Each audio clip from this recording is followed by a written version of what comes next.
আপনি বিরতির আগে জানতে চেয়েছিলাম, তার আগে আপনি বলেছিলেন যে কৃষির অনেক বিপ্লবের কথা, কৃষির অনেক উদ্যোগের কথা, উন্নয়নের কথা আপনি বলেছেন। আমি সেগুলো বলেছি যে একটু দীর্ঘমেয়াদী। কিন্তু এখন যেটা জানতে চেয়েছিলাম সেটা হচ্ছে যে তেলের দাম বাড়ানো হচ্ছে না, এই কারণে নানা রকম সংকট তৈরি হয়েছে। তেলের দাম শেষ পর্যন্ত বাড়ানো হলো, শনিবারে বাড়ানো হলো, আজকে হচ্ছে সোমবার। আজ পর্যন্ত প্রত্যেকটা পাম্পে আগের চেয়ে অনেক বড় লাইন এবং মানে ভোগান্তি যেন একটা নিয়তি হয়ে দাঁড়াইছে মানুষের কাছে। বলা হচ্ছিল দাম বাড়ানো হলে পরে এই লাইন থাকবে না, কিন্তু সেই লাইন আছে এখন।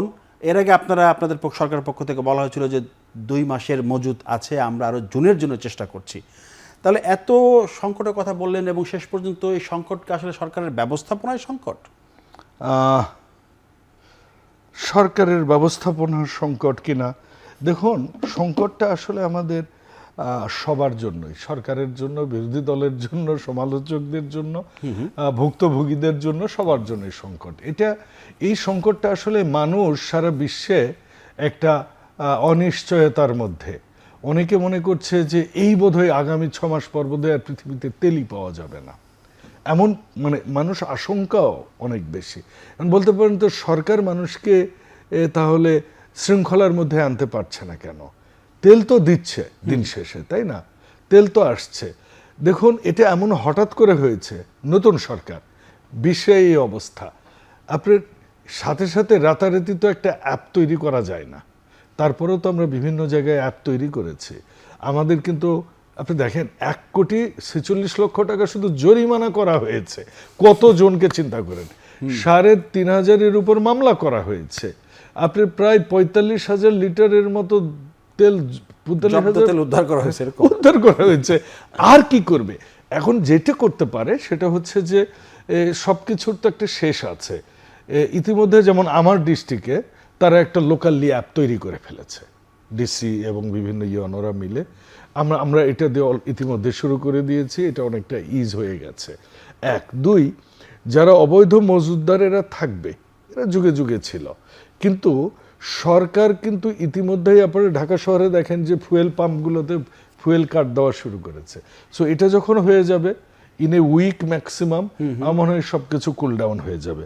নাম্বার 3 হচ্ছে আমরা একটু দেরি করে হলেও মানুষ, আপনি জানেন যে তেল অনেক মজুত করছে বেশি দামের জন্য। তো এখন যেহেতু দামটা বাড়িয়ে দিয়েছে, এরপর আর দাম বাড়ানো হবে না, এটা মানুষ যখন বুঝে গেছে, তখন এই তেলগুলোও মার্কেটে আসবে আমি মনে করছি। আর যেগুলো মজুত করা হয়েছে, যে দেশে গুপ্ত রাজনীতি হয় ওই দেশে তো গুপ্ত তেল থাকতেই পারে, এটা একটু মেনেই নিতে হবে। আমরা যে আজকের যে মেইন কথাটা অর্থের অঙ্ক, আপনি যত অঙ্কেতেই যান, আপনি যখনই জাতীয়তাবাদের কথা বলবেন তখন আপনার শিক্ষা, যেটা স্যার বলেছেন যে আমাদের প্রায় 4 কোটির বেশি শিক্ষিত বেকার, এদেরকে দিয়ে কোনো কাজ করানো যাচ্ছে না। ব্যবসায়ীরা লোক খুঁজছে, বিদেশ থেকে এক্সপার্ট নিয়ে আসছে, কিন্তু আমাদের যেটা ইন্ডাস্ট্রি নির্ভর কাজ, যেটা উৎপাদন আমাদের নিজেদের দ্বারা আমরা যে উৎপাদনটা করতে পারি, যেগুলো আমাদের নিজস্ব, বিশেষ করে হালকা মেশিনারিজ, যেটারে আমরা বলি যে লাইট ইঞ্জিনিয়ারিং শিল্প, যেগুলো আমরা টাকা দিয়ে নিয়ে আসি, ওইসব প্রতিষ্ঠানগুলো আমরা যদি দেশীয় নিজস্ব যে শ্রমিকগুলো আছে তাদেরকে আমরা যদি টেকনিক্যাল এডুকেশন, এখন যে এডুকেশনটা হচ্ছে বিভিন্ন হাই স্কুল বা কলেজ বা ইনস্টিটিউট লেভেলে, এরা এসে নিজেরা কিছু করতে পারে না, এরা লাইটও লাগাইতে পারে না, বাল্বও লাগাইতে পারে না। কাজে আমরা যদি ইউসেফ যেটা করেছে আপনার মিরপুরে, ওই রকম আমরা যদি হাতে কলমে লোকজনকে কাজ শিখিয়ে তাদেরকে লোকাল ইন্ডাস্ট্রিতে প্রোভাইড করতে পারি, এমপ্লয়মেন্ট যখন হবে, যখন হবে, কারখানা উৎপাদন যখন হবে, বৈদেশিক নির্ভরতা যখন কমবে, তখন লোকাল বিনিয়োগ হবে।